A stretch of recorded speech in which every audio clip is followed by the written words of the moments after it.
Saudara-saudari yang terkasih, salam damai. Setiap orang atau kelompok memiliki cara pandang yang berbeda. Demikian juga pandangan seseorang terhadap salib. Dalam Warta Injili ini, saya akan memberi katekese dan renungan singkat tentang salib dari sudut pandang Kristiani. Dalam konteks sejarah, salib memiliki asosiasi yang mendalam dalam sejarah orang Yahudi. Bagi orang Yahudi, digantung di kayu salib merupakan bentuk hukuman mati yang mengerikan dan kutukan dari Allah. Hal ini dapat kita lihat dalam Keluaran 21, Ulangan 21 ayat 21 sampai 23. Salib sebagai batu sandungan 1 Korintus 1 ayat 23 dan sebagai kutukan Galatia 3 ayat 13. Bagi orang non-Yahudi, Yunani, dan Romawi, salib merupakan kebodohan, hukuman, dan kenistaan. Mereka tidak melihat kemenangan dalam kelemahan. Konsep Yesus yang disalibkan sebagai juru selamat bertentangan dengan prinsip-prinsip Yunani dan Romawi yang mengagungkan kekuatan dan kebijaksanaan sebagai kunci untuk keselamatan dan kebenaran. Dalam Injil Sinoptik, tema salib sangat penting dan memiliki dimensi teologis dan praktis karena merupakan simbol dari pengikut Yesus dan jalan keselamatan. Maka salib dalam Injil Sinoptik mendapat perhatian istimewa dalam pewartaan keselamatan. Bandingkan Matius 20 ayat 28. Perjanjian Baru melihat salib menjadi simbol sentral iman Kristiani yang sangat mendalam dan kompleks karena salib merupakan lambang utama dari penebusan manusia dari dosa. Yesus Kristus yang disalibkan untuk menebus dosa umat manusia dan mendamaikan hubungan manusia dengan Allah. Yesus menyatakan bahwa kematiannya di salib adalah caranya untuk membayar dosa manusia dan menawarkan keselamatan bagi manusia. Markus 10 ayat 45. Salib dalam Perjanjian Baru menjelaskan banyak aspek ajaran, yaitu pertama, sebagai simbol penebusan, Matius 20 ayat 28 atau Markus 10 ayat 45. Sebagai simbol kasih Tuhan, Yohanes 13 ayat 1. Sebagai simbol kemenangan atas dosa, Markus 8 ayat 31 atau Markus 14 ayat 36. Sebagai panggilan untuk mengikuti Kristus, Lukas 20 ayat 7. Sebagai identitas Kristen, Yohanes 3 ayat 16 dan inti dari Injil.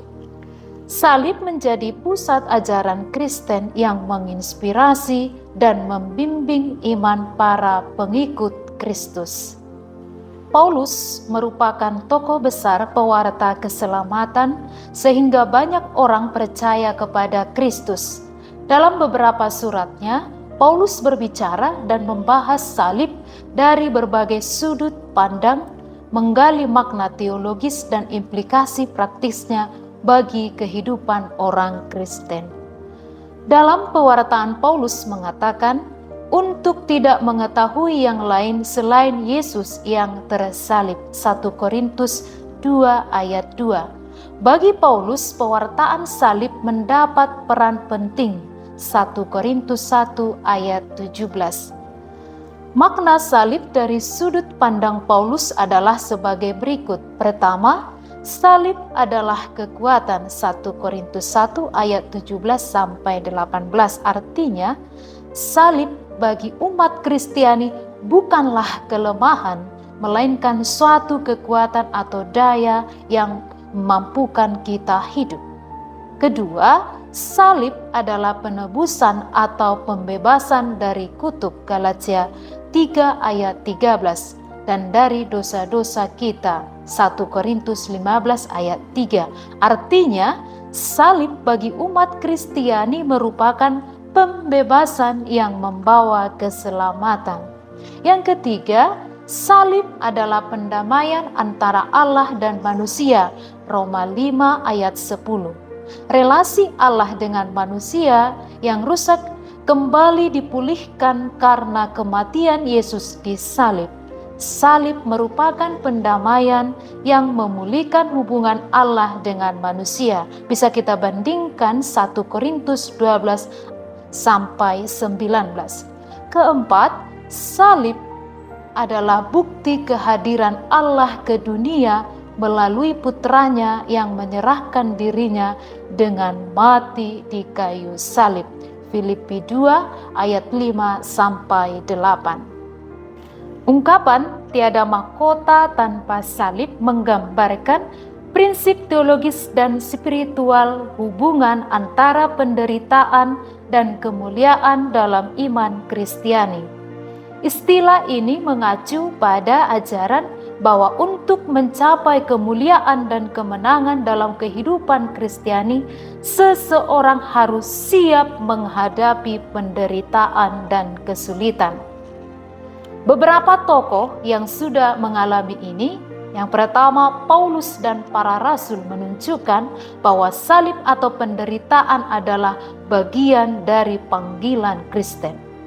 Mereka menderita dengan sukacita karena mereka tahu bahwa melalui penderitaan mereka berkontribusi pada kemuliaan yang akan datang. 1 Petrus 2 ayat 21 atau 2 Korintus 4 ayat 17. Yang kedua itu adalah para martir Kristen sepanjang sejarah adalah contoh nyata dari prinsip ini. Mereka mengalami penderitaan dan kematian karena iman mereka dan diyakini bahwa mereka menerima mahkota kemuliaan di hadapan Tuhan. Wahyu 6 ayat 11. Yang terakhir itu adalah Santo Fransiskus dari Assisi menerima mahkota kemuliaan yakni stigmata karena kecintaannya pada Yesus yang tersalib.